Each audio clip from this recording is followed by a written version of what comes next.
La charrue avant les bœufs, un podcast proposé par Édouard Saury et Olivier Boucher. Salut Olivier. Salut Édouard. Aujourd'hui, dans La charrue avant les bœufs, un nouvel épisode avec Mathieu Calam. Alors Mathieu Calam, bonjour. Bonjour. On va parler aujourd'hui avec toi et avec Édouard d'agroécologie et de transition. Tous les jours, dans les milieux professionnels de l'agriculture et de l'alimentation, on entend parler de transition et de transition agroécologique. Tu as travaillé en agriculture beaucoup, toujours, aujourd'hui, aussi en agroécologie, tu en parles, tu écris là-dessus, alors on a envie, avec toi, de traiter cette question frontalement. Qu'est-ce que ça veut dire et qu'est-ce qu'on cherche à transitionner pour aller vers où ? Alors Mathieu, est-ce que tu peux déjà commencer par te présenter ? Oui, alors bon, effectivement, j'ai fait des études d'agronomie, c'est pour ça que je peux en parler un petit peu aujourd'hui. Et puis après, très rapidement, j'ai été embauché par une fondation qui avait un domaine agricole. Et pendant 10 ans de ma vie, je me suis occupé de la conversion en agriculture biologique de ce domaine. C'est intéressant, on parle de conversion et pas de transition. Je parle d'agriculture biologique et ensuite on parlera d'agroécologie. Donc, quelle est la différence entre une conversion et une transition, entre l'agriculture biologique et l'agroécologie ? Voilà, c'est peut-être des thèmes qui peuvent nous interroger. Et puis après, en fait, j'ai été amené via la Fondation à travailler sur les politiques agricoles communes. Et donc, voilà, on introduit la notion de politique. Maintenant, je dirige la Fondation, mais je continue d'abord à suivre les programmes sur ce qu'on appelait à l'époque d'ailleurs le verdissement de la PAC. Encore deux termes différents. Et puis, donc, à ce titre-là, j'ai assisté à l'émergence du terme de transition agroécologique. Et donc, comme j'ai pas l'ambition d'imposer mes termes à la société, j'utilise les termes que la société produit pour parler des enjeux. Voilà. Vaste sujet, déjà, on a des thématiques, on a déjà des problématiques. Alors, je te propose d'y aller franchement. Pourquoi on dit transition et pas conversion ? Quelle est la différence entre les deux ? Alors, je pense que d'abord, le terme conversion a une connotation religieuse. Parce qu'à l'origine, le terme conversion signifiait la conversion d'une religion à une autre. Donc, on comprend bien pourquoi dans l'espace public, ça peut être problématique. Après, le terme de transition, lui, qui vient de l'anglais, en fait. C'est un emprunt à l'anglais. C'est imposé autour des questions d'écologie, d'énergie. En allemand, on va dire Wende, le tournant, par exemple. Enfin, c'est l'idée de se tourner sur soi-même. Nous, on a repris le terme anglo-saxon. La France n'a pas, puisqu'il est d'origine latine probablement, c'est pour ça qu'on n'a pas cherché un autre terme, mais il faudrait demander à l'Académie des Françaises d'ailleurs pourquoi ils ont repris cet anglicisme. On les invitera à la prochaine fois. Voilà, et donc ça a été repris et finalement ça s'est étendu à la question agricole, mais effectivement on ne parle pas de transition agricole, on parle de transition vers l'agroécologie, donc on introduit un nouveau terme qui est l'agroécologie. Qu'est-ce que c'est l'agroécologie, Mathieu ? Ouais, ça c'est la question. Non, on va y aller pas à pas. Déjà, tu parles de conversion en agriculture biologique. Alors déjà, est-ce que l'agroécologie, c'est différent de l'agriculture biologique ? Alors, juridiquement, c'est totalement différent puisque l'agriculture biologique répond à un cahier des charges, fait l'objet de négociations internationales. Donc, l'agriculture biologique a une valeur contractuelle extrêmement nette. Quand on achète un produit en agriculture biologique, a priori, on sait à peu près ce qu'on est censé acheter, avec la faiblesse du fait qu'il n'y ait pas, par exemple, de conditionnalité sociale. Mais c'est un cahier des charges. C'est un cahier des charges il y a des cahiers des charges équivalents dans de nombreux autres pays. Ça a été un long processus, d'ailleurs, pratiquement de 30 ans. Mais en gros, quand on regarde le Codex Alimentarius, qui est en quelque sorte la Bible des échanges internationaux, l'agriculture biologique fait partie, est réglementée par le Codex Alimentarius, qui n'est pas du tout le cas de l'agroécologie, qui est plutôt, on va dire, un concept porteur. Voilà, donc ça, c'est du point de vue juridique. Après, dans la question des pratiques, alors c'est là que c'est compliqué parce qu'effectivement, l'agriculture biologique interdit certaines pratiques, mais c'est pas total. C'est en partie une obligation de moyens, mais elle est peu prescriptive. C'est-à-dire qu'en agriculture biologique, vous avez un certain nombre d'interdits, mais on vous dit pas, par exemple, il faut avoir un assolement d'au moins 18 ans. Voilà. Alors que quand on parle d'agroécologie, on va volontairement aborder ces questions-là, mais il faut bien reconnaître que le courant de l'agriculture biologique et les agronomes qui en sont à l'origine ont déjà toutes les préoccupations qu'on trouve au cœur de l'agroécologie. Mais eux-mêmes ont travaillé avant même qu'il y ait eu une législation sur le terme d'agriculture biologique. Je pense Howard, par exemple, qui a écrit le Testament agricole, je pense qu'il souscrirait à beaucoup des enjeux qui sont encore de l'agroécologie. D'ailleurs, il me semble que l'agroécologie, qui vient plutôt des milieux universitaires ou de recherche à la base, quand elle se construit à l'international, elle échange énormément avec les courants de l'agriculture biologique, il me semble. Alors là-dessus, j'avoue que je vais vous faire confiance. Je ne connais pas toute l'historique des échanges qu'il y a eu, des transferts. Voilà, d'après ce que j'avais lu, d'ailleurs, les travaux faits par des chercheurs ont fait remonter le terme agroécologie à Benzine, voilà, qui était un russo-américain. Et effectivement, c'est sûr que ça vient du monde des chercheurs. Mais d'une certaine manière, l'agriculture biologique, dans l'effort pour la définir aussi. C'est-à-dire que Howard est un chercheur, un chercheur de l'Empire anglais qui travaille sur les zones tropicales. C'est lui qui va fonder la Soil Association, etc. Mais alors effectivement, ils vont rencontrer d'autres publics. Bon, dans le cas, par exemple, quand même de la biodynamie qu'il faut quand même évoquer. À ce moment-là, c'est des grands propriétaires fonciers, souvent de Prusse, qui vont être à l'origine du mouvement. Voilà. Donc c'est un mouvement composite qui va, en fait, on peut dire, c'est une lente cristallisation de différents milieux qui produisent à un moment un concept, un mot, agriculture biologique ou agroécologie. Mais alors du coup, tu nous expliques, et tu as raison, qu'il y a une cristallisation de tout un tas de mouvements. Et ces mouvements, quelque part, puisqu'ils se retrouvent ou qu'ils communiquent ensemble, c'est qu'ils défendent quelque part des orientations qui se ressemblent, en tout cas un petit peu de temps en temps. Et du coup, ils cherchent à changer quoi? Ils cherchent à dire quoi? On cherche à transitionner, à faire une transition depuis où? Qu'est-ce qu'on a envie de changer? Pourquoi on a besoin de changer? Alors...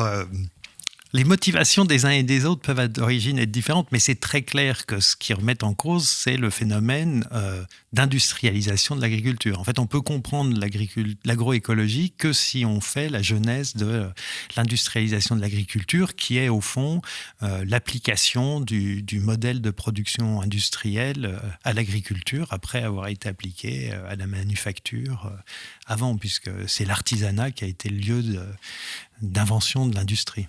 Donc l'agroécologie, vas-y Édouard. Oui, du coup, faisons un peu cette genèse de l'industrialisation de l'agriculture. Est-ce qu'on a des dates clés un peu, des étapes clés de ce processus ? Alors, moi j'en propose en tout cas. On veut les tiennes. Hein. Voilà. Il y a peut-être pas de consensus, mais il faut se lancer. Alors d'abord, il faut bien préciser que, et j'insiste beaucoup là-dessus, l'industrialisation de l'agriculture, c'est un processus qui se passe après que le modèle industrialisant ait été développé dans le monde de la production manufacturière. Ça, je pense, c'est quand même une idée forte, et que l'idée d'industrialiser est une idée qui va se répandre dans tous les secteurs de la société. On a une guerre industrielle, on a l'école d'une certaine manière a aussi massifié, parce qu'il y a un peu un lien entre industrialisation et massification, et même l'organisation de la santé. On peut estimer que l'hôpital, par exemple, c'est bien la concentration de moyens et une organisation quasi industrielle du traitement de la santé. Alors je dirais que si je veux remonter très très en amont, il y a plusieurs facteurs qui caractérisent l'industrialisation. Mais le principal, c'est la notion de standard. C'est la capacité à faire un produit standardisé. Et ça commence, comme très souvent, dans le domaine militaire. C'est-à-dire que c'est en France, par exemple, c'est les frères Bureau qui, sous Charles V, donc on est à la fin de la guerre de 100 ans, au moment où apparaissent les canons, qui ont l'idée qu'on gagne en efficacité si les canons ont tous le même diamètre, parce qu'on peut avoir à ce moment-là une homogénéisation des boulets, puisque l'un des problèmes est de fabriquer aussi les boulets, qui à l'époque étaient en pierre cerclée de fer. Donc vous imaginez ce que c'était de tailler en cercle un boulet. Donc il y avait, finalement, si on avait des gabarits, c'était mieux. Et donc on voit que la construction des armées modernes va jouer un rôle extrêmement déterminant dans le fait que l'État va commencer à demander à des acteurs la standardisation, ce qui permet l'interchangeabilité, tout simplement. Parce qu'autrefois, chaque fondeur fondait son canon. Voilà. Et puis, donc, vous imaginiez, vous étiez là devant le siège d'une citadelle et vous aviez autant de calibres que de canons. Et donc, cette idée du calibre, d'ailleurs, le Ouais. mot, Le mot est est resté, il parle bien, et est au cœur du phénomène. Ça, c'est le premier phénomène, mais on peut avoir standardisation sans avoir automatisation.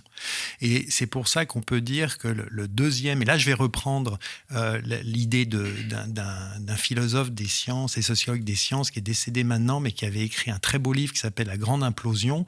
Et pour lui, la mécanisation, le cœur de la mécanisation, c'est le moulin à vent, en fait. C'est le moulin. Et il dit, en fait, on voit à partir... Et les moines ont joué un rôle, les moines de Cluny ont joué un rôle tout à fait essentiel à cette époque. Donc, les moines de Cluny, ça commence au Xe siècle, ils ont leur apogée peut-être au XIIe, et ils vont systématiquement, dans le développement de l'agriculture, mettre en place des moulins. Alors, il faut rappeler que le moulin banal va être aussi utilisé par les seigneurs en interdisant, on a une autre dimension d'ailleurs du monde industriel, qui est d'interdire aux gens l'autoproduction. Et donc l'obligation d'aller moudre son blé au moulin banal et ensuite de le faire cuire au four banal, en ayant d'ailleurs des arguments sanitaires ou de sécurité. Par exemple, le four banal, on expliquait qu'il y avait trop d'incendies, donc il fallait obliger les gens à aller au four banal. Donc on a ce système qui se met en place avec les moulins, et les moulins font qu'il y a un essor de la mécanique en Europe qui est sans équivalent dans la plupart des autres pays. Même une passion mécanique qui va aboutir à l'horloge. Et tout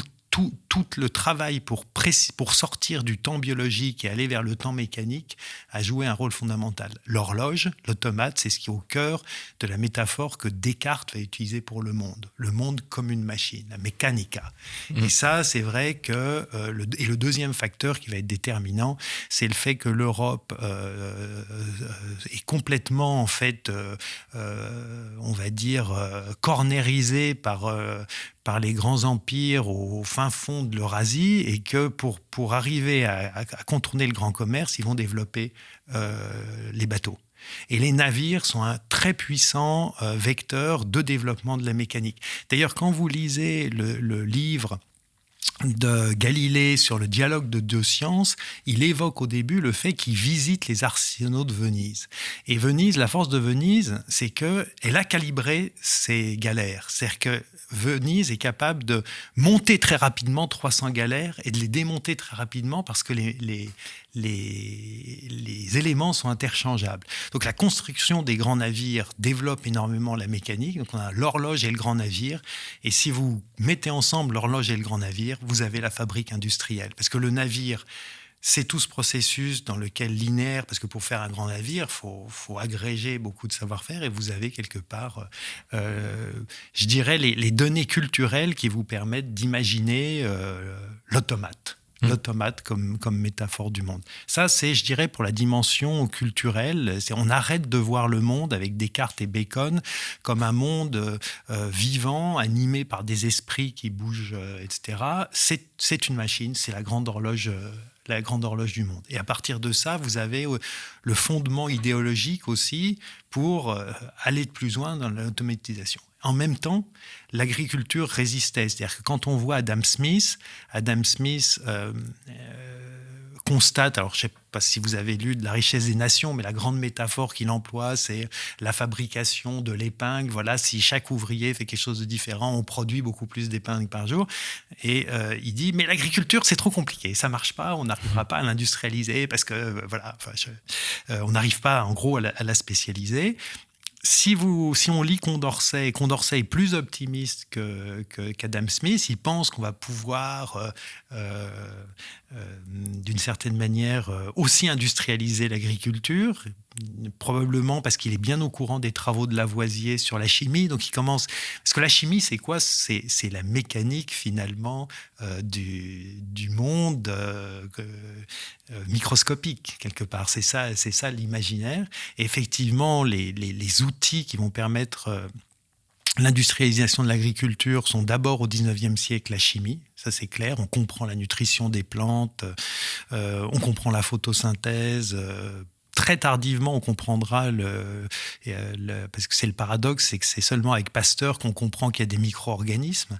Avant, les êtres humains pensaient qu'il y avait le niveau de la chimie et le niveau des grands organismes. Le micro-organisme apparaît après les découvertes chimiques.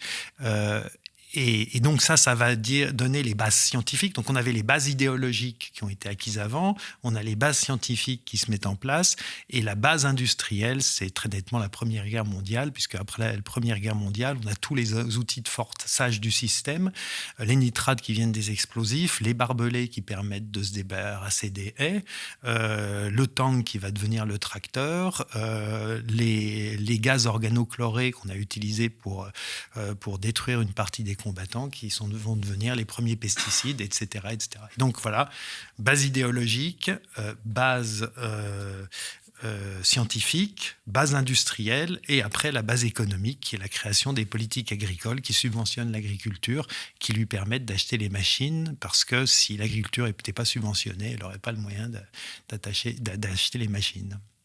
Voilà en gros. Donc, ouais, avec aussi un petit... Peut-être on peut faire ce petit rappel, mais là, on décrit vraiment l'agriculture un peu européenne, parce que majoritairement, l'agriculture reste un peu vivrière aussi dans les autres pays, en Amérique du Sud et tout. Mais si je reprends un peu les concepts que tu as nommés, c'est qu'on est parti un petit peu idéologiquement de la norme, après de l'automatisation, puis de la centralisation, puis de la commercialisation. Est-ce que tout ça, quand on parle de transition, c'est des termes qu'on reprend pour justement remettre en question totalement ces termes et aller de l'avant? Alors, oui, enfin, ce qui est clair, c'est que quand on parle de transition vers l'agroécologie, ça s'inscrit dans un mouvement général qui est de dire le monde industriel, qui dépend aussi, et ça je ne l'ai pas évoqué, de l'extraction massive des hydrocarbures, arrive à bout de souffle. C'est-à-dire qu'on ne sait pas comment on pourra le prolonger au-delà du 21e siècle, si tant est qu'il ne détruit pas peut-être les conditions de vie avant la fin du 21e siècle. Donc, en fait, la transition en agroécologie, mais c'est la définition que je donne, c'est que de même qu'il faut une transition d'une manière d'habiter, une transition de la mobilité, une transition des modes de vie, probablement vers la décroissance. Oups, pardon, j'ai prononcé le gros mot. Et ben, en fait, l'agriculture n'est ni plus ni moins touchée que tous les autres secteurs dans cette nécessité. Alors peut-être un peu plus parce que c'est un des endroits où la confrontation avec la logique du vivant est la plus évidente. Oui, donc on fait intervenir les notions de limite en fait. Incontestablement. De toute façon, les limites planétaires, c'est effectivement une mauvaise nouvelle pour une société qui rêve de la croissance infinie. On ne va pas se le cacher. Nietzsche appellerait ça un disangile, c'est le contraire d'un évangile. On dit à des gens qui rêvent que de croître que ça ne va pas être possible. Donc, je vais assumer le fait que, au début, il y a à faire un deuil d'une société industrielle, de l'hyperconsommation, ce qui pose la question de comment être heureux autrement qu'en hyperconsommant, ce qui est une vaste question anthropologique et philosophique. Voilà. Et donc la limite est là, et elle est particulièrement aiguë en agriculture parce que, notamment dans le cas des sols et de la biodiversité, on est en train de détruire un potentiel peut-être qui risque de l'être de manière irréversible très rapidement. Il y a forte suspicion qu'un certain nombre de seuils d'irréversibilité sont en passe d'être franchis, s'ils ne le sont pas déjà pour certains segments de la biodiversité. Finalement, la décroissance, ça peut être aussi une croissance de la biodiversité, si on se réapproprie les termes comme on a envie de les prendre. Tout à fait. Alors évidemment, le terme même de croissance est inventé très tardivement, même si il est évident que, et ça a été le grand apport de Karl Marx en termes d'analyste, parce qu'il y a un avant Karl Marx et un après Karl Marx. C'est-à-dire que même les auteurs contestant Marx ont dû intégrer ces remarques. C'est que au cœur je ne l'ai pas évoqué avant, mais le cœur de la société industrielle, c'est le mariage entre trois groupes, la haute administration, les ingénieurs et les financiers. Et la croissance du capital va de pair avec la croissance de la puissance et avec le fait d'avoir des machines aussi de plus en plus puissantes. Et c'est cette croissance-là liant puissance mécanique, puissance des États et puissance et croissance sans fin du capital qui est en question. D'ailleurs, souvent, les mouvements posent la question de est-ce qu'il ne faudrait pas des États plus décentralisés, par exemple dans la production de l'énergie. Donc, on voit qu'il y a une dimension politique de la nature de la communauté politique qu'on veut former. Il y a l'idée de dire que la monnaie, le capital n'est qu'une abstraction, donc on ne peut pas faire croître, on ne peut pas gérer le monde à travers une abstraction. Enfin, vous le connaissez, vous, en tant qu'agronome. Bien sûr qu'on vous ramène toujours à l'économie, mais inversement, à un moment où vous dites, mais l'économie, ce dont vous nous parlez, c'est des euros et des dollars. C'est quoi la valeur d'un dollar ? C'est $1. Ça veut dire que c'est pas une science, parce que la base d'une science, c'est d'avoir une unité de compte qui est objective, qui est indépendante de la société.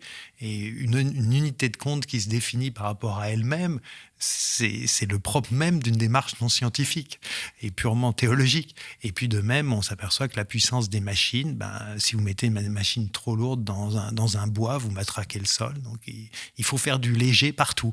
Voilà. Tu nous as décrit l'agroécologie comme étant un mouvement un peu d'idéologie, aussi d'envie, de tout ça. Mais il y a aussi un truc que tout le monde peut constater aujourd'hui, c'est que l'agroécologie, c'est devenu un peu un terme qui semble administratif. On le met dans des projets, on le met dans des lois. On a eu un ministre d'Agriculture en France qui le prenait partout. Est-ce qu'il y a aussi ce truc-là qui est né en parallèle aussi du courant agroécologique comme tu le définissais?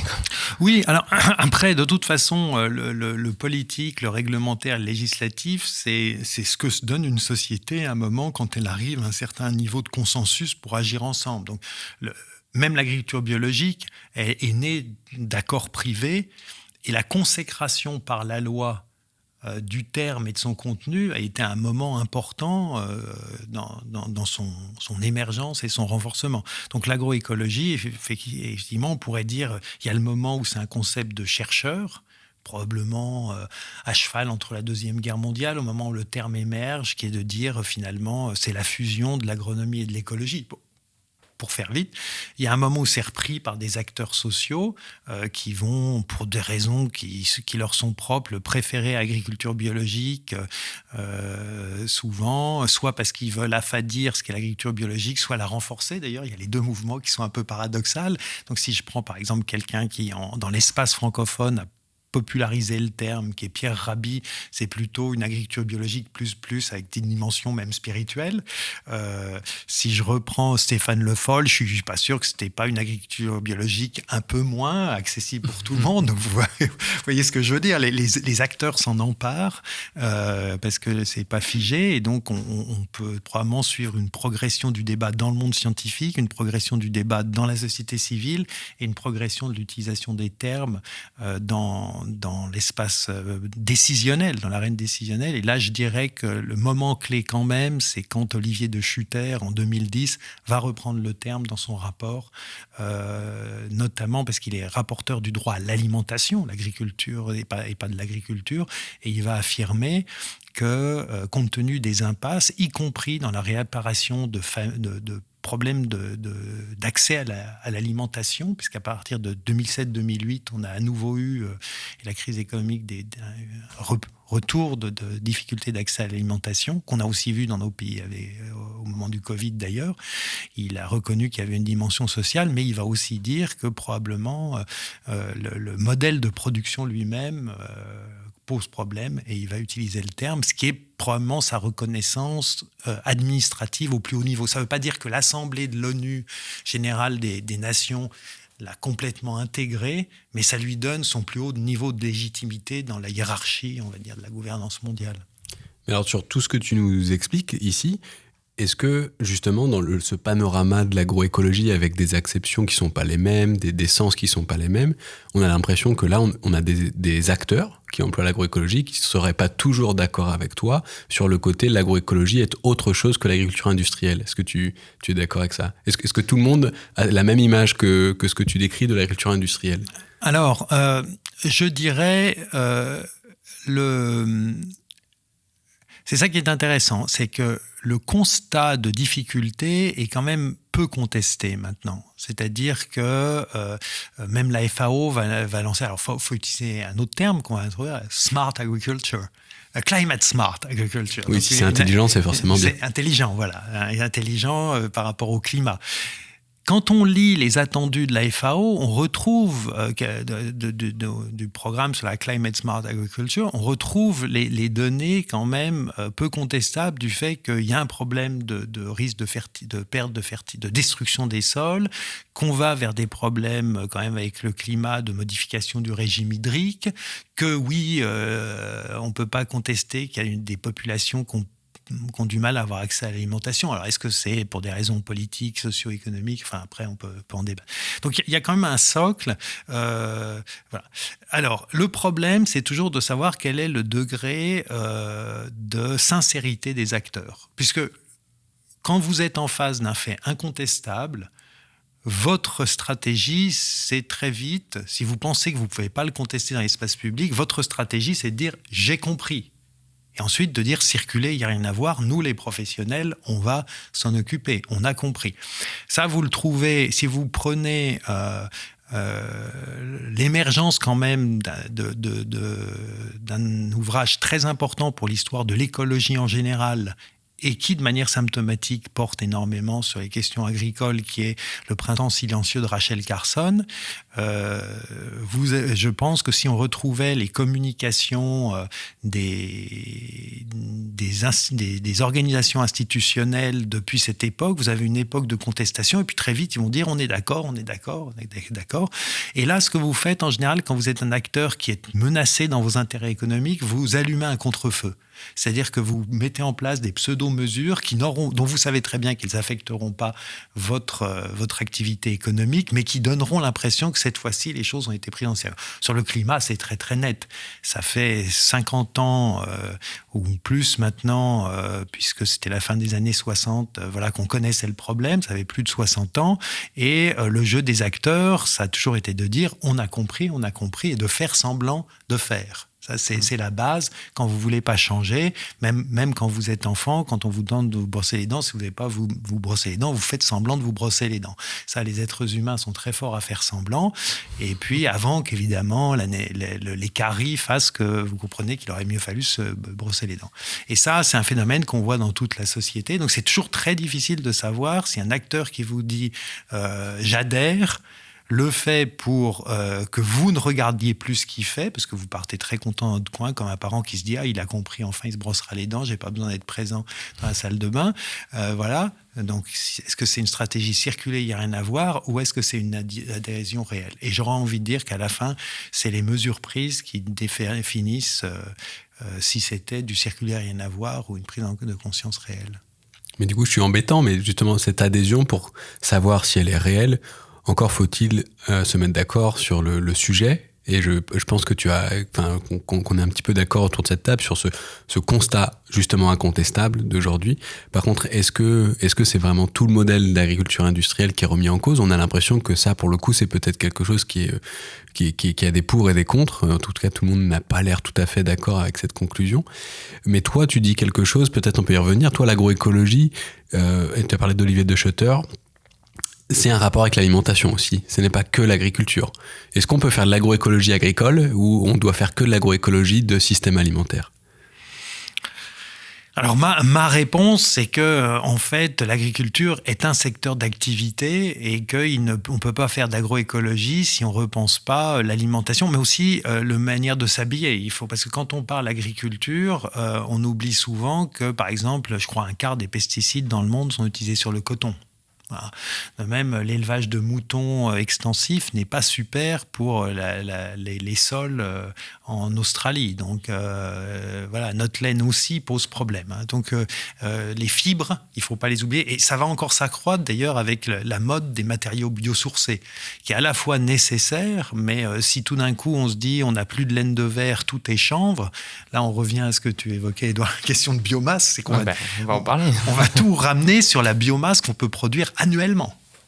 Ce qui est alors là, pour le coup, une limitation énorme quand on n'utilise plus la biomasse fossile que sont le charbon, etc. Donc moi, effectivement, je plaide toujours, je pense qu'on a une agriculture industrielle dans une société industrielle qui a aussi une alimentation industrielle quand on me dit que l'industrie a apporté beaucoup de choses, je ne le conteste pas du tout d'ailleurs, on peut voir des tas de bons côtés, simplement on ne peut plus. Et donc on doit aller vers des sociétés écologiques, et donc c'est quelle agriculture dans des sociétés écologiques, ce qui implique typiquement, si je prends l'exemple de l'alimentation qui va avoir un effet sur l'agriculture, c'est tous les calculs, les modélisations montrent bien qu'il faut diminuer drastiquement les produits carnés. C'est cette vaste question du barbecue qui est en passe de devenir l'enjeu central des sociétés. La voiture et le barbecue, c'est ce sur quoi sont énormément de clivages, y compris politiques. Donc voilà, la question du barbecue est posée, et effectivement, ça a des incidences aussi agricoles. C'est qu'est-ce qu'on produit, qu'est-ce qu'on mange, comment on s'habille pour tenir dans les limites planétaires. Et donc oui, je plaide pour une vision large et pas pour une agroécologie qui est juste, même si c'est utile pour les agronomes d'avoir ce nouvel horizon, mais c'est pas juste, ça va un peu plus loin que la définition qu'en donnait Benzine. Après, ce que des acteurs peuvent me dire, c'est que comme c'est les agronomes et les écologistes qui ont créé le terme, ce qu'ils proposent, c'est que la société utilise un autre terme. Parce que c'est toujours le problème d'avoir un terme qu'on utilise en science et dans le débat de société. Et on sait que ça, c'est vecteur d'énormément de quiproquos. Voilà, donc c'est vrai que de même, mais l'inverse est vrai aussi. Par exemple, quand j'ai fait de la botanique, on m'a dit typiquement une marguerite, c'est une inflorescence, c'est pas une fleur, et c'est les gens qui savent pas. Malheureusement, le mot fleur existait dans le langage courant avant qu'il existe en botanique. Et une fleur, pour tout le monde, c'est le sens commun, c'est un organe végétal beau à regarder. Voilà. Donc la question de savoir est-ce que c'est le sens du sens commun ou c'est le sens scientifique qui doit l'emporter est pas simple. Et je crois qu'il y a tout simplement des arènes un peu différentes, et peut-être qu'il faut admettre que le mot agroécologie n'a pas absolument le même sens quand on est rapporteur spécial du droit à l'alimentation, et donc la préoccupation c'est comment les gens vont nourrir, mon lapsus est révélateur, je pense que je dois être très influencé par l'air du temps, donc comment les gens vont se nourrir demain, et quand on fait un colloque scientifique où là on a besoin d'une définition peut-être plus agronomique, pourquoi pas? Je veux dire, il y a des tas de mots qui ont... D'ailleurs, il suffit d'ouvrir un dictionnaire pour voir que sous une entrée donnée, on a plusieurs définitions. Donc, moi, là-dessus, j'ai pas de religion. Mais moi, du coup, j'ai envie de te proposer mon témoignage personnel d'expérience en tant qu'agronome de terrain. J'aime pas le mot agronome parce que je sais jamais ce qu'il veut dire. J'ai un peu le même problème avec le mot agroécologie, parce que quand on en parle, on l'invoque comme un totem sacré, on ne sait jamais ce que ça veut dire. Et du coup, tu dis oui, il y a plusieurs levels, niveaux de à quel point on devrait se mettre d'accord sur la définition. Moi, au quotidien, je fais face à des projets qui utilisent ce terme d'agroécologie et qui n'ont pas de sens. Je veux dire, on n'est pas du tout dans une vision systémique de tout ça, de toute le courant de pensée d'Althierry. Il n'y a rien, il n'y a plus rien. C'est genre, on a réduit de 10% la dose d'un herbicide, on fait de l'agroécologie. On a quand même tendance à le mettre un peu à toutes les sauces. Ouais, oui, je suis bien d'accord. Je suis tout à fait d'accord. Quand soi-même on intervient, on ne sait jamais. Est-ce que j'utilise le mot parce qu'il est rentré dans le langage courant, ou est-ce que je décide d'utiliser un autre terme? Parce que inversement, si je regarde à côté d'agroécologie, c'est incroyable ce que les agronomes depuis 30 ans ont produit de concepts. Ouais. Agriculture durable, agriculture de conservation, agriculture à haute valeur environnementale, régénératrice, bientôt. Voilà. Alors, on peut se poser la question si cette instabilité du vocabulaire traduit pas justement l'espèce de flou d'une société qui est dans l'entre-deux, qui n'arrive plus à se mettre d'accord sur quel terme il faut. Y a des gens qui vous diraient le moment où on est instable entre le signifié et le signifiant, c'est les moments où on est très perturbé sur la direction à donner. Alors, peut-être que je pourrais, moi, pour m'exprimer, créer un néologisme, mais je crains fort que ce néologisme ne rajoute rien au débat. Je pourrais dire c'est l'agriculture du donut parce que Kay Trevor, ça produit... alors, je pourrais parler de donut farming, par exemple. pour dire il faut pourquoi pas. Hein, d'ailleurs, est-ce que tu peux juste, pour ceux qui nous écoutent, je pense qu'il faut réexpliquer un peu le concept du donut. Oui, excuse-moi. Parce qu'il y en a, ils vont se dire, là, on va produire des gros beignets. Et puis... et voilà, non, c'est un bon exemple. C'est-à-dire que quand, selon les mots qu'on s'adresse, on touche un auditoire ou non. Donc le donut, c'est une économiste anglaise qui travaillait pour Oxfam, si je me souviens bien à ce moment-là, qui a pris en fait, je vais faire vite, mais je pense, je ne sais pas si les gens qui nous écoutent sont familiers avec les notions d'objectifs de développement durable et de choses comme ça. Mais disons qu'il y a eu un gros travail qui a été fait à l'ONU. Il y a 17 indicateurs, mais ils sont comme une liste à la Prévert. Et d'ailleurs, il y a beaucoup d'entreprises, quand elles font leur rapport ESG, elles vont choisir 4-5 indicateurs. Kate Raworth, en s'appuyant sur des travaux, notamment des Suédois du Resilience Institute de Stockholm, qui avaient fait les limites planétaires. Les limites planétaires, c'est-à-dire en fait le système monde. Alors c'est une vision un peu mécanique, et on retrouve quelque part un petit peu Descartes, mais une vision plus organique quand même. Il dit le système monde, il est caractérisé par un certain nombre de grandes composantes, et je pense que tout le monde peut comprendre. Je vais utiliser une métaphore mécanique, mais elle va être utile pour ça. Si je prends une montre, par exemple, ça ne fonctionne pas à 97 ou 98%. Ça fonctionne ou ça ne fonctionne pas. C'est-à-dire que si j'ai un élément qui casse, le système tombe en panne. Et donc, la réflexion des Suédois, c'est de dire il faut qu'on regarde ces grands éléments, et puis où en est-on du fait qu'on les porte à leur limite, un peu comme un élastique qu'on tire, ou est-ce qu'on a beaucoup tiré, et là où on risque d'avoir, où ça claque et on a un effondrement. Et donc, ils en ont défini à l'origine 9 paramètres. Je me demande ils ont augmenté un petit peu, ils sont 11 ou 12. Ouais. Avec une idée quand même très intéressante, là, c'est que ces paramètres ne sont pas commensurables les uns et les autres. C'est-à-dire que je ne peux pas tout traduire en carbone, par exemple. Même si le carbone, c'est important, la biodiversité, c'est une autre logique, la dépendance, enfin, l'accès à des ressources en eau. Et donc, ils disent, en fait, on ne peut pas avoir un indicateur unique. Parce que, j'ouvre une parenthèse, la force de la monnaie, c'est que, encore une fois, la monnaie n'a aucune signification, sauf que c'est un indicateur unique. Ça rend tout commensurable. Vous pouvez tout ramener à ça. Et c'est cette vision du monde dont on doit sortir. C'est-à-dire qu'effectivement, je ne peux pas vous échanger de la biodiversité contre de l'eau, du carbone contre du cycle de phosphore perturbé. Il y a des éléments qui, en soi, ont une valeur intrinsèque. Donc, ça, c'était le travail. Et donc, Kate Raworth va le prendre et va dire ces limites, finalement, c'est fait la couronne dans laquelle on est safe, où l'humanité peut continuer son histoire si tant est qu'elle a vraiment envie de continuer son histoire. Et ensuite, elle dit, mais on est des êtres, on est obligé de préserver des ressources, donc on ne peut pas ne pas avoir d'impact. Quelles sont finalement les conditions d'une vie digne ?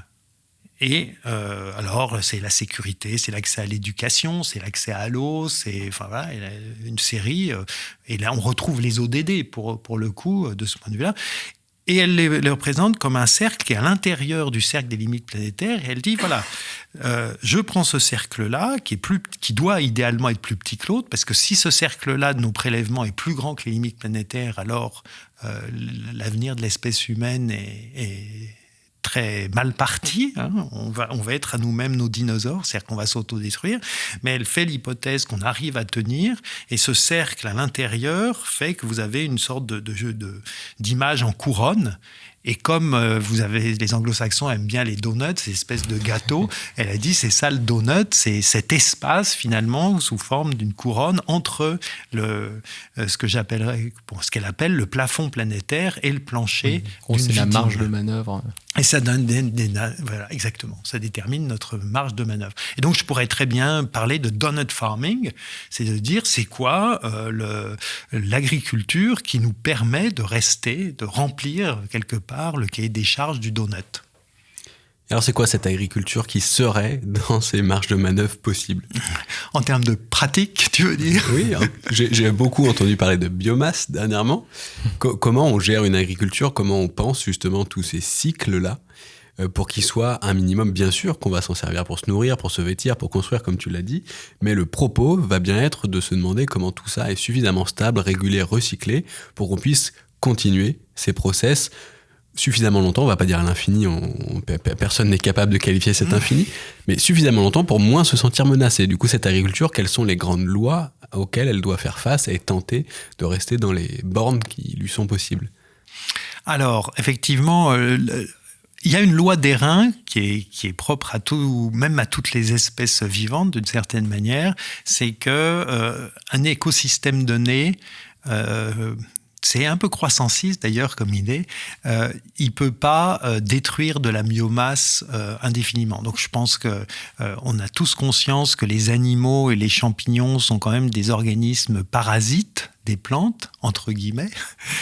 Volontairement, je suis un peu méchant en disant parasite, mais au fond, nous sommes incapables de produire notre propre biomasse. C'est la base. D'ailleurs, c'est pour ça que nos auditeurs et nous-mêmes mangeons tous les jours.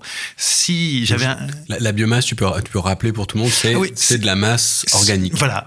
L'autre mot, c'est de la matière organique. Au fond, nous ne sommes pas faits de la même matière que les minéraux. Globalement, nous sommes des chaînes de carbone avec des radicaux azotés et puis les deux molécules qu'on trouve, les deux atomes qu'on trouve dans l'eau qui sont l'hydrogène et l'oxygène. Et avec hydrogène, oxygène, carbone et azote, on a en gros les composants essentiels de la matière qui compose nos organes. Là-dessus se greffent quand même des minéraux qui sont nécessaires, etc., mais en très petite quantité. Voilà. Et ça, c'était une découverte qui n'était pas évidente il faut quand même le rappeler, pour les êtres humains, parce que pendant longtemps, il y a eu la vision qu'il n'y avait que 4 éléments. C'est ce qu'on appelle la vision galénique, qui était d'avant Galien, mais c'est Galien qui était donc ce médecin latin de je sais plus quand, du IIe siècle, je crois, qui dit donc il y a 4 éléments. Il y a la terre, le feu, l'air et l'eau. Et ça, on en est sorti complètement avec justement tout le travail des alchimistes qui va donner l'alchimie, toute l'analyse. Et donc, on a découvert qu'on n'est pas fait de silice. Voilà, vous pouvez manger du sable longtemps, ça va pas se transformer en vous. Et c'était une grande question. Pourquoi ce que je mange se transforme en moi, hein? On pourrait se poser la question. D'ailleurs, il y a des tas de choses. Si vous les mangez, je disais le sable tout à l'heure, se transformera pas en vous. Donc, il faut quand même ce que vous mangez et certaines propriétés qui sont les mêmes que vous-même, d'une certaine manière. Nous sommes ce que nous mangeons. Bon, ça ne veut pas dire qu'en mangeant des bananes, on se transforme en banane, mais vous voyez ce que je veux dire. Si on mange des donuts. Et si on mange des donuts. Et donc, il y a une corrélation entre ce qu'on mange et ce qui nous compose. Donc ça, c'est une idée essentielle. Et comme nous, les animaux, nous sommes incapables de produire cette manière organique de base, on est dépendant d'organismes qui sont capables de les produire. Et ça, globalement, c'est les végétaux. Voilà, pour faire vite. Et donc, vous comprenez bien que s'il y a plus de consommateurs que de producteurs, finalement, on détruit, la quantité de biomasse diminue. Voilà. Et donc, un bon écosystème, il faut qu'il y ait plus de producteurs que de consommateurs, ou en tout cas que ce soit à l'équilibre. Si on détruit plus que ce qui est produit, à la fin, c'est le désert. Hein. Un écosystème sans biomasse, c'est le désert. Et puis, s'il y a une accumulation, on peut atteindre de superbes forêts. Voilà, en substance. Donc ça c'est la règle absolue. Donc en fait, toute agriculture peut s'estimer au final comme en faisant un bilan d'écosystème, en se disant au fond, est-ce qu'on est à l'équilibre de biomasse? Est-ce qu'on produit plus de biomasse qu'on en consomme? Ou est-ce qu'on en détruit plus qu'on en consomme? Et si on en détruit plus qu'on en consomme, c'est le désert, effectivement. Ça, c'est un élément assez simple. Et donc, on peut juger tout un certain nombre de pratiques par rapport à cet élément. C'est-à-dire que, typiquement, si on met trop d'azote, alors là, faudrait un peu expliquer la vie des sols et la pédologie, mais en gros, si on met trop d'azote, on va stimuler les bactéries du sol qui dégradent la matière organique et ils vont la dégrader très très vite. Donc c'est pour ça que les pédologues s'intéressent au rapport C sur N dans le sol. Si je me souviens bien, le rapport C sur N des bactéries, ça doit être 6. Là, j'ai pas repris mes notes. Et dans le cadre de la paille, c'est 150. Et donc en gros, si dans votre sol, vous faites une analyse de la matière organique et que vous êtes à 12, ça veut dire que, voire à 6, c'est que l'essentiel de la matière organique est juste sous forme des micro-organismes, c'est-à-dire que vous n'avez plus de stock. Inversement, alors si vous en avez trop, ça veut peut-être dire aussi que votre sol est bloqué biologiquement, ce qui est pas un avantage, mais voilà, on est obligé de jouer un peu là-dessus. Et donc on peut finalement analyser toute pratique au regard de ce critère, et je pense que ça détermine assez bien ce qui est acceptable pour l'agroécologie ou non. Mais ça ne traite pas la question des produits chimiques, qui est une question très sulfureuse, j'aurais envie de dire, puisque l'agriculture de conservation va bannir le labour, parce que le labour est minéralisateur de matière organique. Donc minéralisateur, c'est le mot qu'on emploie pour dire qu'on détruit la matière organique. Je ne sais pas jusqu'où les auditeurs... Et ils vont dire, un petit coup de glyphosate de temps en temps, si ça évite le labour, c'est bien. Alors qu'en agriculture biologique, on va s'interdire le glyphosate, mais effectivement, pour désherber, on va devoir labourer. Et donc, il peut y avoir une controverse très, très forte autour de ça. Après, évidemment, c'est là qu'on peut aussi dire, on n'analyse pas une pratique toute seule, on doit analyser une pratique culturelle dans son ensemble, c'est tout un système, et donc il y a une pratique c'est l'effet rebond, une pratique toute seule qui paraît très bien, mais en fait, elle induit un système qui, lui, est négatif, donc on peut aussi avoir au final une approche globale plutôt que pratique par pratique. Et en termes d'approche globale, justement, est-ce que quand on pense à cet équilibre de biomasse dont tu parles, est-ce qu'on peut imaginer, et si oui, comment, une agriculture à l'équilibre, puisque à un moment donné, l'agriculture ne peut pas se passer de sa finalité productive, sinon on serait tenté de ne plus l'appeler agriculture, c'est-à-dire de produire des choses qui croissent, des plantes ou des animaux, un cheptel, et puisqu'à la fin on les sort du système pour les consommer, on les sort du système. Donc on enlève de la biomasse qu'on a réussi à faire pousser ou à croître. Comment on fait pour trouver un équilibre ? Alors, d'abord, on devra le trouver par nécessité. C'est-à-dire que c'est pour ça que c'est une loi d'airain, c'est que si on ne le trouve pas, ça finira très mal. Donc il y a beaucoup de gens qui cherchent, c'est ça le problème. Et visiblement, c'est pas complètement évident. La meilleure réponse historique qu'on ait eue dans le cas de la Méditerranée, qui est très claire, où quand même parce que l'agriculture, notamment céréalière, est destructrice de matière organique. On parlait hors micro tout à l'heure du rêve des agronomes américains et qui est poursuivi de trouver des graminées pluriannuelles, c'est-à-dire qu'on n'aurait pas besoin effectivement de labourer chaque année. En gros, on aurait un plant de blé qui chaque année nous ferait un épi sans mourir. Voilà. Il n'y a pas que des Américains, mais oui. Mais je crois que c'est les États-Unis qui, dans les années 30, c'était dans le cadre aussi... Les premiers, c'était des Russes. Tu parlais des Russes. C'était des Russes, mais ça a été repris. Mais c'est intéressant. Et c'était qui je sais pas. Je vais dire une bêtise. Okay. Mais c'était des généticiens russes et botanistes. Et cette idée a été reprise, a été assez littéralement implantée aux États-Unis un petit peu plus tard, dans la deuxième moitié du XXe siècle. Mais la première moitié du XXe siècle, c'est en Russie que les premiers travaux de sélection ont lieu. Génial. C'était Vavilov, peut-être, absolument. Ou c'est les généticiens comme et surtout, ça. Okay. Ils sont cool, les généticiens russes. Hein. Ils ont fait des belles choses. Hein. Vavilov est principalement des descendeurs et des fils spirituels de Vavilov. Ceux que Staline n'a pas exterminés. Voilà. Parce qu'il fallait faire de la science et survivre, ce qui était quand même, ils étaient vraiment très forts, ces généticiens. Enfin, Vavilov n'a pas survécu d'ailleurs à Staline. Voilà. Donc... l'équilibre de la biomasse. Oui, voilà, l'équilibre de la biomasse. Donc, finalement...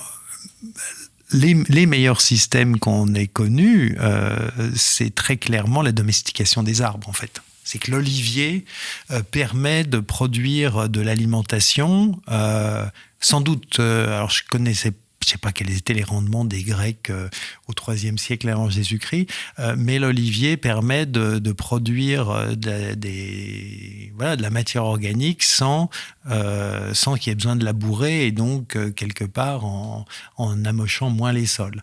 Le châtaignier dans les Cévennes joue un rôle. Enfin, l'histoire des Cévennes ne s'explique pas sans le châtaignier. L'arbre à pain. L'arbre à pain, effectivement. Ouais, non, mais c'est vrai, on pourrait sans doute faire la liste. Et il y a probablement ce débat sur le fait que ce qu'il a emporté historiquement, c'est l'agriculture céréalière qui défriche et que la domestication de la forêt qui était une autre voie qui a sans doute été insuffisamment exploitée jusqu'à présent. En gros, je dis à tout le monde, buvez du cidre plutôt que de la bière. Voilà, le message est très clair. Du cidre plutôt que la bière pour la prochaine fête d'agronome. Vaut mieux exploiter la pomme que le grain d'orge, c'est ce qu'il faut comprendre. Je crois qu'agronomiquement, oui, il n'y a pas photo. Écologiquement, surtout, il n'y a pas photo. Et alors, est-ce que cet équilibre de la biomasse, est-ce que c'est ça l'argument qui amène beaucoup de gens à reparler de polyculture élevage ? Donc c'est-à-dire que sur une ferme, on est à la fois des productions végétales et des productions animales, et que ces deux choses puissent rentrer en complémentarité. Est-ce que c'est lié à cette volonté justement de retrouver un équilibre ? Oui, mais en fait, parce que derrière l'animal, il y a la prairie.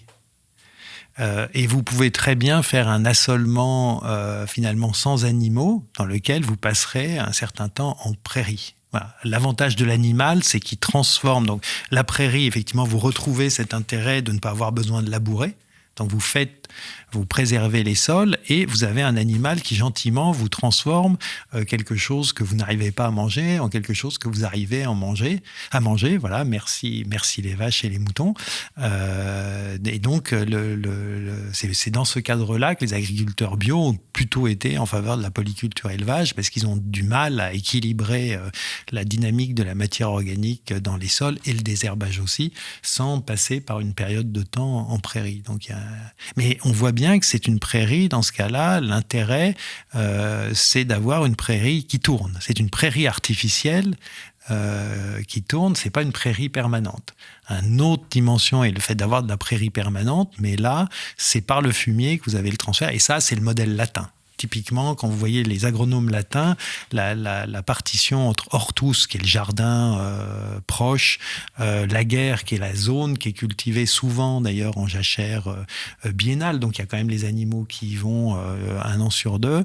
Ensuite, le saltus, qui est pour le coup les prairies permanentes, donc on voit bien que c'est d'ailleurs concentrique, ces cercles-là. Ensuite, vous avez la siloie, qui est la forêt qui est pâturée quand même également, enfin on en voyait les porcs glandés notamment, et puis à la fin vous avez forestus, qui est c'est le sauvage, les barbares, ouais, ou ce qui appartient aux nobles, mais voilà. Et donc ça c'est un modèle, mais ça veut dire que pour que la guerre et l'hortus gardent leur fertilité, vous avez un drain de matière organique de la périphérie vers le centre, c'est-à-dire que les animaux que vous envoyez pâturer rentrent le soir, et vous accumulez à ce moment-là du fumier, et vous allez utiliser ce fumier. Donc vous avez bien un espace de fixation de biomasse qui tend vers la forme la plus naturelle, pour réenrichir au centre la partie la plus anthropomorphisée. Voilà. Et là, vous avez besoin d'un drain, qui est un autre système que le fait d'avoir cette prairie artificielle, qui est la grande innovation à partir du XVIIIe siècle, même si d'ailleurs les Latins connaissaient très bien la luzerne, mais c'est cette idée qu'on doit cultiver la prairie, et là vous faites à ce moment-là une rotation, ce qui est probablement plus efficace que ce système concentrique de drain. Mais justement, tu parles de l'élevage, et en gros, l'argument qui est souvent avancé par cette histoire de polyculture élevage, c'est de dire, on a des endroits qui produisent que de l'herbe, et non, on ne mange pas d'herbe, du coup, il faut qu'on les valorise. Et du coup, ça ramène toujours cette notion par rapport à ce que tu disais, à la monnaie, et qui était un calibre que nous, on mettait partout, et c'était notre indicateur principal. Et puis, je ne sais pas si les auditeurs ont entendu, mais bien avant dans l'épisode, à un moment, tu as dit la biomasse fossile, à la place de parler d'énergie fossile. Est-ce qu'on peut connecter cette biomasse fossile par rapport à cette histoire de valorisation des endroits par la monnaie, tout ça, parce qu'en fait, finalement, on va pas se mentir, notre modèle agricole, il repose sur l'énergie. Incontestablement. Rien d'autre. On mange de l'énergie fossile, comme on a l'habitude d'entendre, mais toi, tu veux parler de biomasse fossile. Est-ce que tu peux nous en dire un petit mot quand même ? Oui, j'utilise volontairement le terme de biomasse fossile, parce que le terme d'énergie fossile ne dit pas quelle est l'origine de cette énergie, et je crois que ça crée en fait une incompréhension de ce qu'est le monde. Donc en gros, on utilise massivement pour toute la société industrielle, pas que l'agriculture. On porte de la biomasse fossile. Notre plastique, c'est de la biomasse fossile. Donc, c'est les écosystèmes qui ont, en gros, 150 à 200 millions, peut-être 250, je ne sais plus. Enfin, cette biomasse est constituée pendant des millions d'années. Donc, je présume qu'il y en a une partie qui a 70 millions d'années, une partie 150, une partie 200 millions d'années. Ce serait d'ailleurs intéressant à chaque fois de savoir de quand c'est. D'ailleurs, un de mes collègues m'expliquait une fois, qui a fait de la géographie, et ça je ne le savais pas, c'est pour ça qu'il faudrait que je retrouve la date. Une des hypothèses, c'est qu'à ce moment-là, les champignons n'étaient pas très développés. Et que le segment des champignons étant peu développé, la dégradation de la matière organique ne se faisait pas. Ce qui veut dire qu'on ne sait pas si aujourd'hui, il y aurait à nouveau ce phénomène d'accumulation. Est-ce que c'est finalement renouvelable ou pas, quoi, en fait? Exactement. Même sur un temps de millions d'années, peut-être que maintenant, ça l'est plus renouvelable. Donc, c'est une question absolument fascinante. Et donc, mais en gros, c'est cet excédent de biomasse qui a été enfermé par les mouvements tectoniques, qui a cuit lentement, hein, parce qu'en gros, c'est ça, c'est une sorte de thermisation lente sous contrainte de pression, probablement, qui fait qu'on a du charbon, on a du pétrole, et toute notre société industrielle est basée là-dessus, y compris notre agriculture, parce que vous avez trouvé l'acier de manière omniprésente le charbon omniprésent dans l'acier, par exemple. Pas de charbon, pas d'acier, à la fois pour fondre d'ailleurs et pour comme composant. Vous allez trouver omniprésent dans le verre. Hein, il faut énormément d'énergie pour faire le verre. Alors je parle même pas des bâches de plastique qui sont finalement de la biomasse fossile transformée brute qu'après on balance. Voilà. Évidemment pour tout ce qui est les transports, les nitrates, malheureusement, la synthèse des nitrates est très coûteuse. C'est là où je voulais en venir justement, parce qu'en fait, ma transition était mal amenée, mais quand on parlait de l'élevage et de la relation polyculture-élevage, c'est qu'en gros, l'élément, c'est la fertilisation. Et aujourd'hui, on a remplacé tout ça par un gros bidon d'Entech 26 ou je sais pas quoi, et puis voilà. Et en gros, ça, comme tu dis, non, ça reste de la biomasse, quoi, en fait. Eh bien oui, en fait, en tout cas, c'est grâce à la biomasse qu'on a produit effectivement ces engrais azotés, mais de la biomasse fossile. Et c'est pour ça que j'aime bien utiliser le terme biomasse fossile, parce qu'on se vante d'avoir... En fond, quand on regarde l'histoire de l'agriculture, on dit au début, il y avait les chasseurs-cueilleurs, et puis après, il y a le début de la domestication, et ces imbéciles font de l'abbati-brûlis, parce que la seule chose qu'ils savent faire, c'est détruire la forêt. Voilà. Non, on ne dit pas ces imbéciles, parce que c'est beaucoup plus poli que ça, mais il y a une vision très positiviste de progrès. Et en réalité, qu'est-ce qu'ils font en faisant de l'abbati-brûlis? Ils utilisent une fertilité qui vient d'être créée par la forêt qu'ils trouvent. Et nous, on fait de l'abbati-brûlis à l'échelle de plusieurs millions d'années, parce que nos systèmes reposent sur une forêt qui a les excédents d'une forêt qui a plusieurs millions d'années. Et le bilan global de la... J'aurais envie de dire de manière brutale que je pense que l'industrialisation de l'agriculture, c'est avoir mis au cœur de l'agriculture la machine, a entraîné un déclin de l'agronomie. Non pas scientifique, les connaissances restent qu'elles sont, mais pratiques. C'est-à-dire qu'on n'a plus besoin de faire des agrosystèmes qui mimaient les écosystèmes, puisqu'on extrayait la biomasse fossile des écosystèmes du passé. Est-ce qu'on a déjà fait ça? Est-ce qu'on a déjà fait des agro-écosystèmes qui mimaient les écosystèmes naturels? Est-ce qu'on a déjà réussi à le faire? Alors, il y a des grosses discussions, par exemple, à l'heure actuelle, j'avais vu des chercheurs néerlandais qui travaillaient sur les agrosystèmes indonésiens qui sont en fait de l'agroforesterie. Quand les Hollandais sont apparus, sont arrivés dans ce qui va devenir les Indes néerlandaises, donc ce qui est aujourd'hui l'Indonésie, ils ont trouvé énormément de civilisations et ils étaient persuadés que les populations qui étaient là subissaient la forêt et en fait avaient domestiqué vaguement la forêt.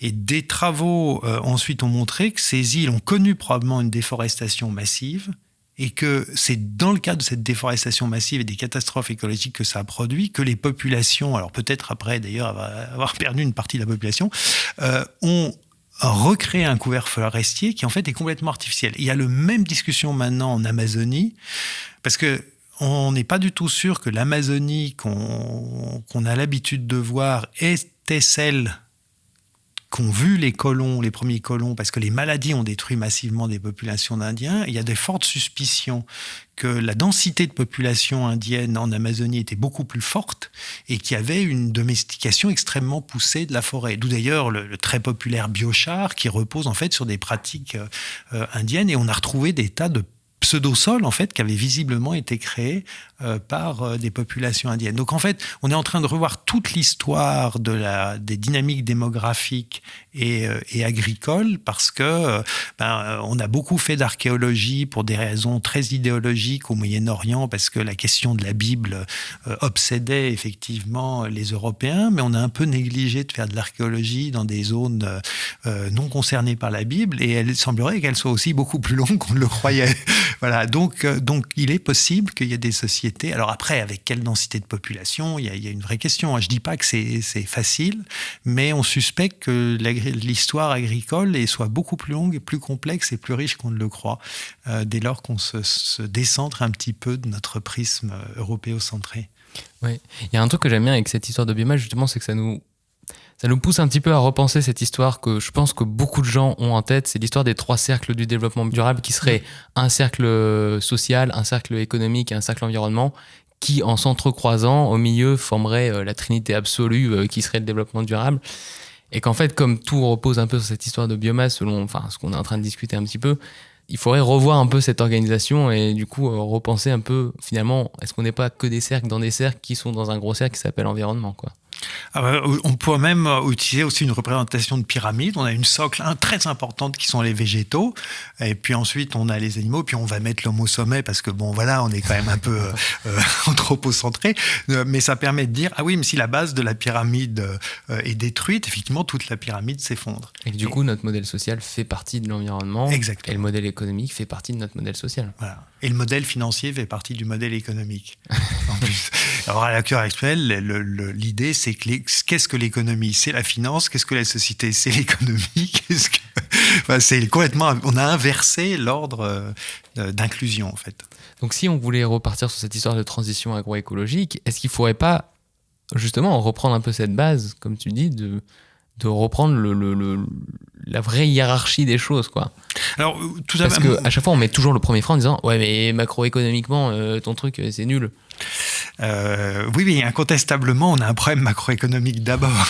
C'est-à-dire que l'environnement ne serait pas dégradé s'il était comme il est, s'il n'y avait pas un dysfonctionnement macroéconomique. C'est la manière dont les sociétés pensent la consommation, le bonheur, la production, enfin que sais-je. Moi, mon hypothèse, c'est que faut absolument pas s'étonner que les sociétés industrielles aient produit une agriculture industrielle. C'est que chaque type de société produit son type d'agriculture et qu'on aura une agriculture écologique, je vais utiliser le mot comme ça, quand on aura une société écologique. Ce qui implique un peu plus que... Enfin, c'est très important de réfléchir sur les rotations, mais on voit bien que le problème est un peu plus large que les rotations, d'où d'ailleurs l'enjeu de peut-être pas limiter la réflexion de la transition agroécologique juste sur une discussion entre ingénieurs agronomes, même si autour de la table, nous sommes 3 ingénieurs agronomes, mais bon, on demandera à nos auditeurs de nous le pardonner. Mais je pense qu'effectivement, la focale doit être plus large. Notamment, c'est la question de l'outil monétaire, et c'est très intéressant. Alors moi, je vais faire un plaidoyer pro domo. Ma grande idée, c'est qu'il faut une monnaie biomasse. C'est que la valeur dans le vivant, c'est la biomasse. On échange de la biomasse. Et que si on indexait les monnaies sur la quantité de biomasse, on a eu l'étalon or, il faudrait un étalon biomasse, on aurait naturellement notre limite planétaire.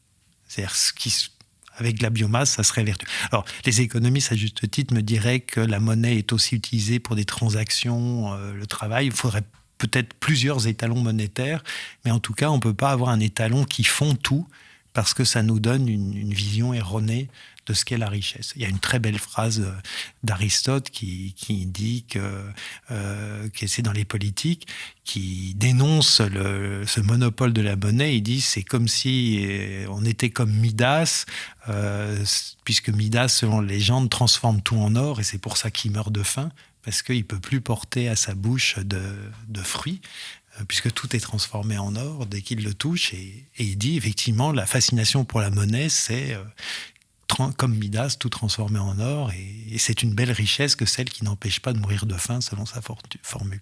Et c'est un peu ce qui est en train d'arriver à l'humanité en transformant tout en dollars. Quand on n'aura plus de dollars, plus que des dollars, il ne nous restera qu'à manger des dollars. Opération très difficile pour ceux qui s'y sont essayés. Du coup, est-ce que tu as l'impression que cette transition qu'on a nommée agroécologique et qui finalement, quand on t'écoute, est en fait un enjeu de transition générale de société pour qu'une autre agriculture advienne, est-ce que tu as l'impression qu'elle existe, qu'elle commence, qu'il y a des expériences positives? Est-ce qu'on peut avoir cette note d'espoir? Est-ce qu'on voit qu'au quotidien des choses se font? Ou est-ce que c'est un diagnostic lucide, mais malgré tout un petit peu froid et triste parce qu'on n'a que le diagnostic et très peu de bras courageux qui s'y mettent? Bon, alors je distinguerai deux choses. La progression des initiatives alternatives, et là je crois qu'on peut être optimiste, et la mise en place des politiques qui permettront de les généraliser. Et là, je suis plus pessimiste après ce qui s'est passé récemment, notamment au niveau européen, avec la destruction totale de tout ce qui était le projet Farms to Fork, etc., et qu'on voit dans d'autres domaines d'ailleurs autres que l'agriculture. C'est-à-dire ce rollback, comme on dit, des questions, des prises en compte des questions écologiques. Si je regarde les alternatives, je crois qu'on ne peut pas cacher que depuis 40 ans, les gens qui recherchent une autre alimentation ont mis en place énormément d'outils très originaux qui ont déjà permis de changer d'échelle. L'agriculture biologique, c'est quand même un phénomène, y compris sa reconnaissance par le Codex Alimentarius. C'était pas donné. Dans les années 50, on aurait pu donner que ça ne se développerait jamais, ça resterait marginal. Bon, ça s'est monté en puissance malgré tout, jusqu'à avoir des supermarchés bio. Enfin, je veux dire, moi, je vais quand même raconter cette anecdote. Quand j'ai fait mes études d'agronomie, c'était au début des années 90, j'étais à Toulouse, j'ai fait mon stage ouvrier en agriculture biologique, j'ai fait un petit rapport et là, le prof qui me corrigeait un jour m'a convoqué, il s'appelait Monsieur Clément, il est décédé depuis, il m'a dit « Je suis très embêté, j'ai beaucoup aimé votre rapport, mais l'autre correcteur, qui travaillait dans une chambre d'agriculture à l'époque, le trouve complètement nul, il considère que vous avez été endoctriné par votre maître de stage et donc ils ont dû négocier ma note. » En biomasse. Alors, pas en biomasse, en notes, mais effectivement, c'est ça. Bon, 10 ans après, il n'y avait plus aucune école d'agriculture qui pouvait se permettre de ne pas commencer à avoir un cours sur l'agriculture biologique.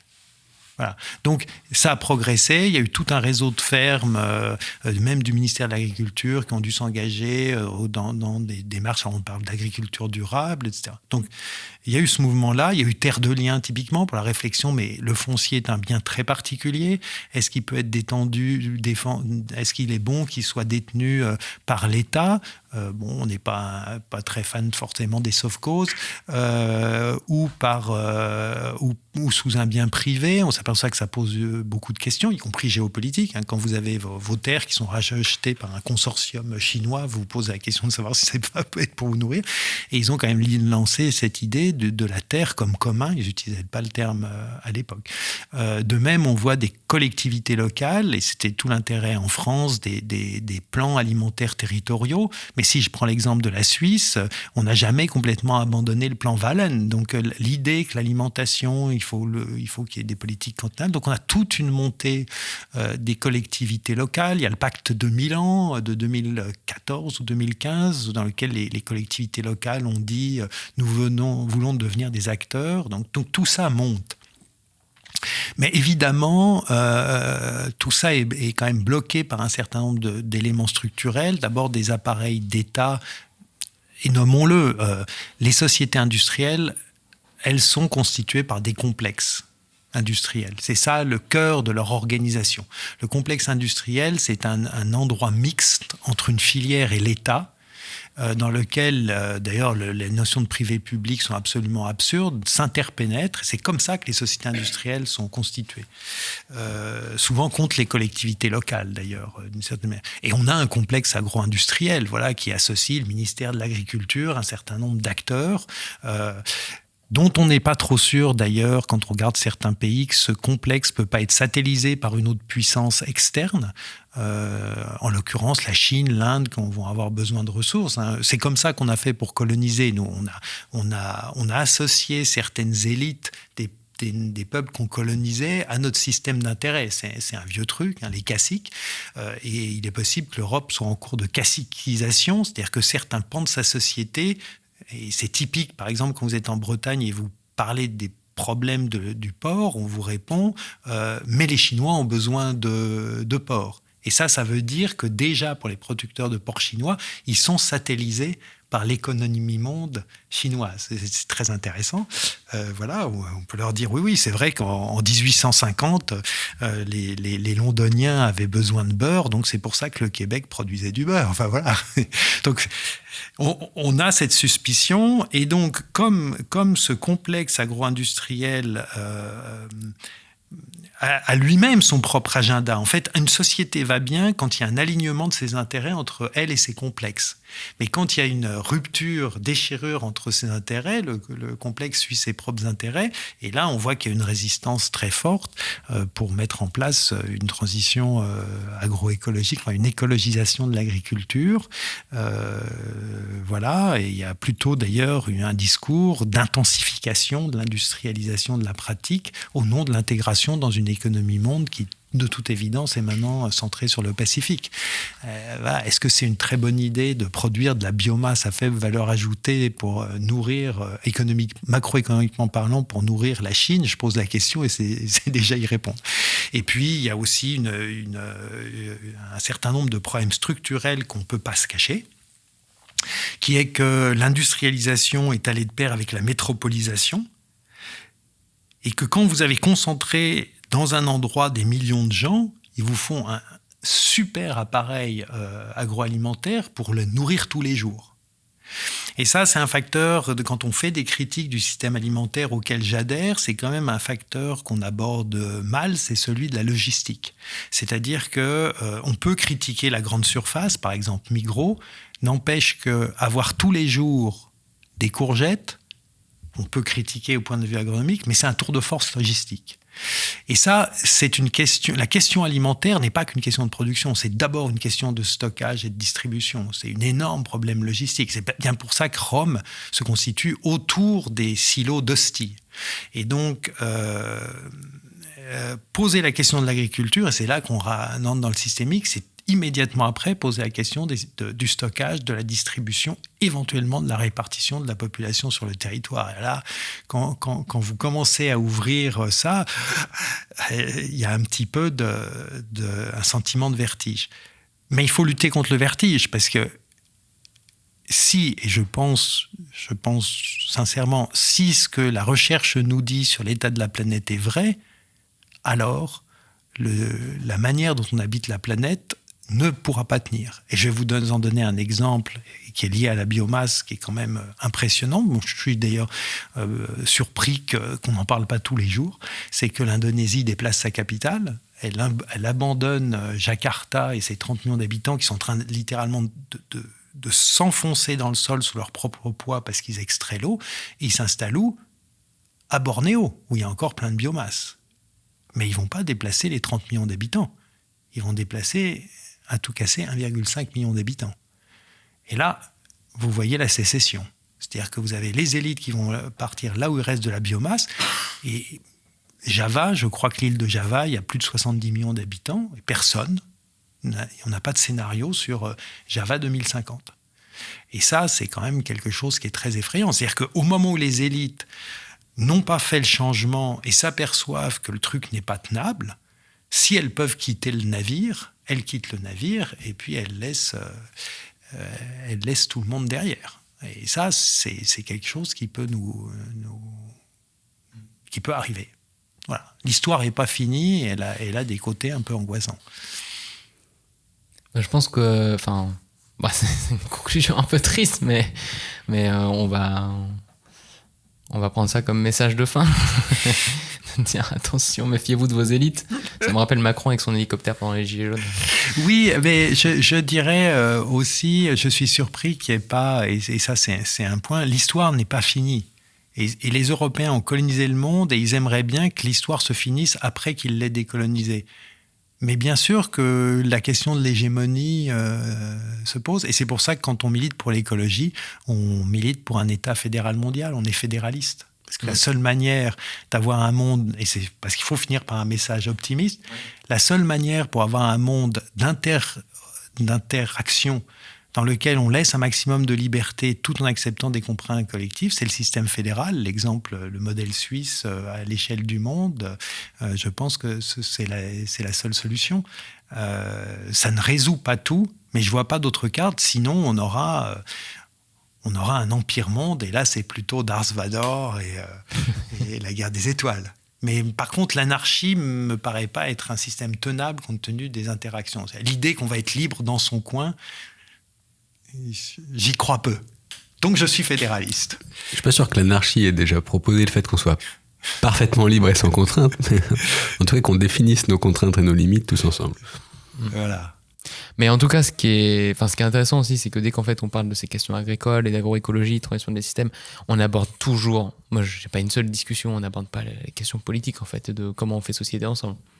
Oui, et ne serait-ce que parce qu'il faut le préciser, à part de rares cas historiques, aucun gouvernement n'a laissé l'agriculture purement au marché. C'est beaucoup trop dangereux. Les Anglais l'ont fait à peu près à partir de 1850 dans le cadre des Corn Law, c'est-à-dire mais parce que c'était eux qui contrôlaient l'économie monde en fait. Ils étaient libéraux parce qu'ils contrôlaient l'économie monde. Mais dès que vous l'êtes plus, si tant est d'ailleurs qu'il y a un seul secteur de l'économie qui fasse c'est totalement un marché dérégulé, ce dont je doute un peu, mais en fait, aucun régime aussi libéral qu'il a été n'a osé le faire, sauf quand il contrôlait tout le commerce. Et je pense que ça ne va pas changer. Moi, pour finir, je voudrais te poser une dernière question. Tu as beaucoup illustré le paradigme de l'agriculture industrielle avec cette réflexion derrière sur l'automate, la machine, et du coup quelque part quelque chose qu'on prétend contrôler à merveille et qui a un rythme régulier, toujours le même. On sort jamais de ce qui est prévu. Voilà, le bras mécanique a son mouvement sur un axe et il n'en sort jamais. Et effectivement, quand on se réintéresse à la biomasse et à cette loi d'airain dont tu parles, qui donne un vrai prisme, des limites physiques des systèmes, comment on fait pour espérer comprendre à ce point le vivant qui est infiniment plus complexe que les machines que l'on construit? Est-ce que ça impose aussi, pour l'agroécologie, une forme de science et de connaissance qui parfois serait un petit peu moins ambitieuse ou un peu plus humble, je sais pas comment il faut le dire, que la connaissance purement physique des systèmes froids et mécaniques? Alors, ça c'est une belle question épistémologique. Ce qui est probablement certain, c'est que de ce point de vue-là, l'agriculture et l'agronomie va plus se rapprocher des sciences expérimentales comme ou du vivant. C'est-à-dire qu'on va constater que des choses marchent. Est-ce qu'on pourra, comme c'est le rêve, quand on est dans une science où on contrôle tous les paramètres, où on peut finalement faire une expérience d'esprit, voilà, et projeter un système et ensuite décider qu'on va faire surgir ce système ex nihilo. Ce qui est le propre de la montre. On va l'imaginer et on va la faire. Probablement qu'on ne peut pas avoir cette attitude-là parce qu'on a affaire avec des choses qui bougent dans le temps. L'impermanence, c'était bien ça le problème des Grecs. C'est le monde sublunaire est fait d'impermanence. Donc, c'est un autre état d'esprit dans lequel on constate modestement que certaines pratiques ont tel effet sur le long terme. En fait, c'est plutôt les évaluer court terme, long terme, avec des approches. Mais je ne suis pas sûr qu'on puisse... que même le meilleur agronome du monde puisse être projeté tout d'un coup dans un contexte qu'il ne connaît pas et dire dans les 10 prochaines années, on fera ça précisément. C'est-à-dire qu'il faut qu'on admette une imprécision, un essai-erreur. C'est pour ça que moi, je pense que l'agronomie est plus une ingénierie qu'une science au sens où on arriverait à déterminer des lois absolues universelles. Voilà, je pense que là, on arrive aux limites. Après, il y a d'autres réflexions qui vont plus loin dans la question du sensible, par exemple, et que je trouve très intéressante, alors qui nous défrise un petit peu par rapport à nos approches très analytiques, mais qui, après tout, sont quand même très intéressantes. Donc, par exemple, si je prends l'exemple de ce qu'en font les gens en biodynamie, je m'intéresse moins aux explications qu'ils donnent, parce que les explications, d'une certaine manière, relèvent déjà de ce discours. Et je regarde leurs pratiques, et des fois, elles sont très intéressantes. Et si ça marche, a priori, pourquoi pas. Par contre, il faut évaluer leur effet sur le long terme, et c'est toute la question de l'évaluation des techniques qui se posent, et je pense qu'on rentre dans des choses peut-être plus collégiales, ne serait-ce qu'il faut être très honnête, quand vous faites de l'agronomie, en général, c'est très rare d'atteindre la puissance statistique qui vous permet de dire que votre résultat est vrai. C'est pour ça que la grande phrase qu'on utilise tous, c'est en tendance, parce qu'en fait, les statisticiens nous disent votre résultat n'est pas suffisamment fort statistiquement que vous soyez affirmatif. Et en fait, on ferait mieux de l'intégrer complètement, et je pense qu'on est invité à inventer notre épistémologie à nous. Ce serait ma réponse. Je pense qu'on a un travail à se dire, mais au fond, redéfinissons c'est quoi les critères d'une bonne agronomie sans copier ce qu'a fait la physique, parce que c'est pas les mêmes c'est pas les mêmes systèmes. Voilà. D'ailleurs, un pédagogue, je pense, ferait exactement la même chose que nous. Un pédagogue qui déciderait d'utiliser la métaphore de l'automate pour élever des enfants ferait une série d'autistes. C'est ce qu'on est en train de voir avec l'éducation des enfants par les machines. C'est-à-dire que le grand phénomène des enfants éduqués devant les écrans, c'est que comme le cerveau se constitue par analogie, on voit apparaître des récurrences d'autisme non génétique, c'est-à-dire que l'enfant pense comme la machine. Et là, rien que ça, on voit que le vivant, c'est autre chose, puisque si vous avez un individu qui n'est pas élevé avec des machines, il pense différemment. Alors peut-être qu'on va faire des machines qui pensent comme des êtres vivants, mais c'est pas sûr, on n'en est pas là. Donc je pense qu'effectivement, c'est un état de rapport au monde qui doit changer, mais je crois qu'il est en bonne route quand même chez beaucoup de gens. Voilà une belle conclusion justement. Merci beaucoup Mathieu Calame de nous avoir reçu ici en Suisse à l'UNIL. Édouard, un dernier mot ? Non, merci à vous d'avoir écouté, c'est un plaisir d'avoir réenregistré un épisode en tout cas parce que ça fait longtemps, on avait fait une petite pause avec Olivier et puis on est de retour et ça nous fait bien plaisir. Bonne journée, bonne soirée à tous, au plaisir au prochain épisode et à bientôt. À bientôt. À bientôt.